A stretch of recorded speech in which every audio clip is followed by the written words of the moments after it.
আসসালামু আলাইকুম ওয়া রাহমাতুল্লাহি ওয়া বারাকাতুহু। 1 মিনিট মাদ্রাসা ইউটিউব চ্যানেলের সম্মানিত দিনী ভাই বোনেরা, আমি আশা করছি আল্লাহ তাআলার অশেষ রহমতে আপনারা ভালো আছেন, সুস্থ আছেন। আলহামদুলিল্লাহ। আজ আলোচনা করব প্রতি রাতে ঘুমাতে যাওয়ার আগে কষ্ট করে ইস্তেগফারটি 21 বার যদি কেউ পড়ে, সকাল হওয়ার আগে আল্লাহ তাআলা তাকে গায়েবী ধন সম্পদ দেবেন, গায়েবী রিজিক দেবেন। অত্যন্ত গুরুত্বপূর্ণ একটি আমলের ভিডিও। আমি অনুরোধ করছি যারা প্লে করেছেন তারা অবশ্যই আমলটি একবার হলেও করবেন। তার জন্য কিভাবে করতে হবে ভিডিওটিতে সম্পূর্ণ বিষয়টি আমি দেখিয়ে দেব ইনশাআল্লাহ। আপনারা ভিডিওটি জুড়ে থাকবেন। আমাদের মধ্যে অনেকে আছে যারা রাতের খাবার খাওয়ার পরই ঘুমিয়ে পড়েন। আবার অনেকে আছেন রাতের খাবার খাওয়ার পর মহান আল্লাহ পাকের সন্তুষ্টির উদ্দেশ্যে বিভিন্ন আমল করে থাকেন। আবার অনেকে হাঁটাহাঁটি করেন। যে যাই করুন না কেন সবাই কিন্তু এক সময় ঘুমাতে যায়। তাই ঘুমের আগে আল্লাহর নবী, প্রিয় নবী বিশ্বনবী সাল্লাল্লাহু আলাইহি সাল্লাম আমাদেরকে কোন দোয়াটি পড়তে বলেছেন, কি আমল করতে বলেছেন, মুসলমান হিসেবে আমাদের সবারই তা জানা দরকার। আমি সংক্ষেপে সে বিষয়গুলো আগে শিখিয়ে দিচ্ছি, তারপরে আমি ইস্তেগফারের আমলটিও শিখিয়ে দেব ইনশাআল্লাহ। আল্লাহ রাব্বুল আলামিন বলেন, তোমাদের ঘুম বা নিদ্রাকে করেছি ক্লান্তি দূরকারী। ঘুম মানুষের মস্তিষ্কজনিত সকল প্রকার চিন্তা ভাবনাকে দূর করে, মস্তিষ্ক অন্তরের সকল প্রকার স্বস্তি ও শান্তি দান করে। নবী করিম সাল্লাল্লাহু আলাইহি সাল্লাম বলেছেন যে রাতে ঘুমাতে যাওয়ার আগে অন্তত এই 3টি কাজ করে নেবেন। 1 নম্বর হলো ঘুমানোর আগে বিছানাটা ঝেড়ে নেওয়ার চেষ্টা করবেন, যাতে করে বিছানায় কোনো ক্ষতিকর কোনো কিছু না থাকে, এর জন্য আপনার জন্য কষ্ট না হয়। 2 নম্বর, ঘুমানোর সময় আপনাকে ডান পাশের উপরে শুতে হবে, তার ডান হাতটি গালের নিচে দিয়ে আপনাকে ঘুমাতে হবে। অতঃপর আপনাকে ঘুমের দোয়া পড়তে হবে। আমরা কম বেশি সকলেই ঘুমের দোয়া জানি, তারপরে আমি আপনাদেরকে শিখিয়ে দিচ্ছি ইনশাআল্লাহ। আল্লাহ রাসূল সাল্লাল্লাহু আলাইহি ওয়াসাল্লাম এক ব্যক্তিকে বললেন, হে অমুক, যখন তুমি বিছানায় ঘুমাতে যাবে তখন নামাজের মতো বা নামাজের ন্যায় ওযু করবে, তারপর তোমার ডান পাশের উপরে শুবে এবং উক্ত দোয়া পড়বে। তারপর আল্লাহ রাসূল সাল্লাল্লাহু আলাইহি ওয়াসাল্লাম বললেন, যদি তুমি সেই রাতে মৃত্যুবরণ করো তবে তুমি ইসলামের উপর মৃত্যুবরণ করবে, আর যদি তুমি ভোরে ওঠো তবে তুমি কল্যাণের সঙ্গে উঠবে। সুবহানাল্লাহ। তাই ঘুমানোর আগে এই নিয়মগুলো মেনে ঘুমাবেন। আল্লাহ রাসূল সাল্লাল্লাহু আলাইহি ওয়াসাল্লাম যখন রাতে শয্যা গ্রহণ করতেন তখন তিনি বলতেন, আল্লাহুম্মা বিসমিকা আমুতু আহিয়া। এভাবে অন্তত আপনারাও একবার হলেও পড়বেন। এটি ঘুমানোর দোয়া হিসেবে পরিচিত। এখানে আমরা বলছি যে হে আল্লাহ, তোমারই নামে আমি মৃত্যুবরণ করছি বা ঘুমাইতেছি এবং তোমারই অনুগ্রহেই আবার জীবিত হব। এটি সহিহ বুখারী শরীফের একটি হাদিসে এই দোয়াটির কথা বলা হয়েছে। তাছাড়া আমরা কম বেশি জানি যে রাতে ঘুমানোর সময় কোনো বান্দা যদি আয়াতুল কুরসি পাঠ করে তবে আল্লাহর পক্ষ থেকে একজন পাহারাদার নিযুক্ত করা হয় এবং শয়তান তার নিকট আসতে পারে না এবং তার কোনো মালামালের অনিষ্টও করতে পারে না। বুখারী শরীফের একটি হাদিস। তাছাড়া রাসূলুল্লাহ সাল্লাল্লাহু আলাইহি ওয়াসাল্লাম রাতে ঘুমানোর সময় সূরা ইখলাস, সূরা ফালাক এবং সূরা নাস পড়তেন। সহিহ বুখারী, মুসলিম শরীফের একটি হাদিস। জামে আত-তিরমিজি শরীফের হাদিস থেকে আল্লাহ রাসূল সাল্লাল্লাহু আলাইহি ওয়াসাল্লাম থেকে জানা যায় যে হযরত ফাতেমা রাদিয়াল্লাহু তাআলা আনহাকে রাতে শোয়ার সময় তিনি 33 বার সুবহানাল্লাহ, 33 বার আলহামদুলিল্লাহ এবং 34 বার আল্লাহু আকবার পড়তে বলেছিলেন। এই আমলগুলো সুন্নতি আমলগুলো করব এবং আমরা ইস্তেগফারের আমল করব, কারণ প্রতিদিন বুঝে না বুঝে নিজের অজান্তে অসংখ্য আমরা ভুল করি। অধিকাংশ সময় আমরা জেনে বুঝে শয়তানের কুপ্রবৃত্তির অনুসরণ করে পাপ করি বা ভুল করি বা গুনাহ করি। তবে আল্লাহ তাআলা পাপাচারে লিপ্ত বান্দার জন্য ক্ষমার দুয়ার খোলা রেখেছেন সব সময়। তাই মানুষ যত ভুলই করুক না কেন, অনুতপ্ত হৃদয় আল্লাহ তাআলার কাছে ক্ষমা চাইলেই তিনি ক্ষমা করবেন। সুবহানাল্লাহ, সুবহানাল্লাহ। কোরআনুল কারিমে আল্লাহ তাআলা তাই বলেন, এবং আমি অবশ্যই ক্ষমাশীল তার প্রতি যে তওবা করে ঈমান আনে, সৎকর্ম করে ও সৎপথে অবিচল থাকে। সূরা তাহার আয়াত নম্বর হলো 82। আরেক আয়াতেও এসেছে, যে ব্যক্তি কোনো মন্দ কাজ করে ফেলে বা নিজের প্রতি জুলুম করে বসে তারপর আল্লাহ তাআলার কাছে ক্ষমা চায়, সে অবশ্যই আল্লাহ রাব্বুল আলামিনকে অতি ক্ষমাশীল পরম দয়ালু হিসেবেই পাবে। সূরা নিসার 110 নম্বর আয়াতে বলেছেন, আমাদের রাসূলুল্লাহ সাল্লাল্লাহু আলাইহি ওয়াসাল্লামের কোনো গুনাহ ছিল না, তিনি ছিলেন একদম নিষ্পাপ। এরপরও দিনে রাতে প্রচুর পরিমাণে ইস্তেগফার পাঠ করতেন, আল্লাহ তাআলার কাছে কেঁদে কেঁদে দোয়া করতেন। তাহলে ইস্তেগফারের কত পাওয়ার তিনি ভাই বোনেরা। হাদিসে এসেছে, হযরত আবু হুরায়রা রাদিয়াল্লাহু তাআলা আনহু বর্ণনা করেন, আমি আল্লাহ রাসূল সাল্লাল্লাহু আলাইহি ওয়াসাল্লামকে বলতে শুনেছি, আল্লাহর কসম, আমি প্রতিদিন আল্লাহ তাআলার কাছে 70 বারেরও বেশি ইস্তেগফার ও তাওবা করি। বুখারী শরীফের সহিহ একটি হাদিস। তাহলে এবার চিন্তা করে দেখুন আপনাকে কতবার ইস্তেগফার করা প্রয়োজন। আমাদের 24 ঘন্টা ইস্তেগফার করা দরকার, যতক্ষণ জেগে থাকবো ততক্ষণই। ইবনে আব্বাস রাদিয়াল্লাহু তাআলা আনহু থেকেও বর্ণিত, আল্লাহ রাসূল সাল্লাল্লাহু আলাইহি ওয়াসাল্লাম বলেছেন, যে ব্যক্তি বেশি বেশি ইস্তেগফার করে আল্লাহ তাআলা তার সব সংকট থেকে উত্তরণের ব্যবস্থা করে দেন। তার সমস্ত প্রকার পেরেশানি, দুঃখ, কষ্ট, অভাব, অনটন সমস্ত কিছু দূর করে দেন এবং তাকে এমন জায়গা থেকে গায়েবীভাবে রিজিক দান করেন যা সে কখনো কল্পনাও করেনি। এটি আবু দাউদ শরীফের একটি হাদিস। অর্থাৎ গায়েব থেকে কিছু পেতে হলে আপনাকে ইস্তেগফারের আমলটি বেশি বেশি করতে হবে দিনী ভাই বোনেরা। কম করে হলেও আস্তাগফিরুল্লাহ আস্তাগফিরুল্লাহ আস্তাগফিরুল্লাহ এইভাবে হলেও আপনি দিনে 100 বার করে পড়ার টার্গেট নেবেন এবং প্রতিদিন আস্তে আস্তে বাড়ানোর চেষ্টা করবেন।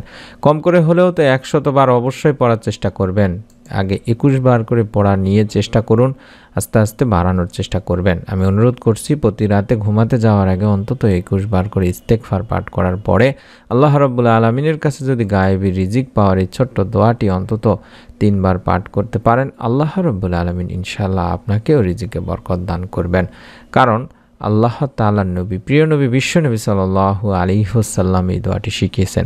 রিজিকের একমাত্র মালিকই হলেন মহান আল্লাহ। সুতরাং মহান আল্লাহ তাআলারই কাছে আপনাকে রিজিকের প্রাচুর্যতা চেয়ে নিতে হবে। যেটি বললাম যে প্রিয় নবী সাল্লাল্লাহু আলাইহি ওয়াসাল্লাম তার উম্মতদেরকে তাই রিজিক লাভের জন্য অভাব মুক্ত থাকতে আল্লাহ তাআলার কাছে এই দোয়াটি বেশি বেশি করতে বলেছেন, বিশেষ আবেদনটি শিখিয়ে দিয়েছিলেন, যাতে করে তার উম্মতেরা অভাবের কারণে, যারা মুমিন আছেন তারা যেন অভাবের কারণে, ঋণের কারণে কুফরের দিকে চলে না যায়, পাপের দিকে চলে না যায়। কারণ মানুষ যখন অভাবী হয় তখন সে কথা বলতে গেলে মিথ্যা কথা বলে ফেলে এবং সে যদি কোনো ওয়াদা করে সেই ওয়াদা সে আর রক্ষা করে না বা ভঙ্গ করে ফেলে। তাই অভাব, অনটন, ঋণ অত্যন্ত খারাপ জিনিস। আল্লাহ রাব্বুল আলামিনের কাছে আপনারা তাই বেশি বেশি করে ঋণ থেকে সাহায্য চাইবেন, অভাব থেকে আল্লাহ তাআলার কাছে সাহায্য চাইবেন। আপনি আজ হয়তো বা অভাব অনটনের মধ্যে নেই, ঋণের মধ্যে নেই, কিন্তু আল্লাহ রাব্বুল আলামিন চাহে তো 1 নিমিষের মধ্যে আপনাকে অভাবে বা ঋণের মধ্যে ফেলতে পারেন। তাই বেশি বেশি করে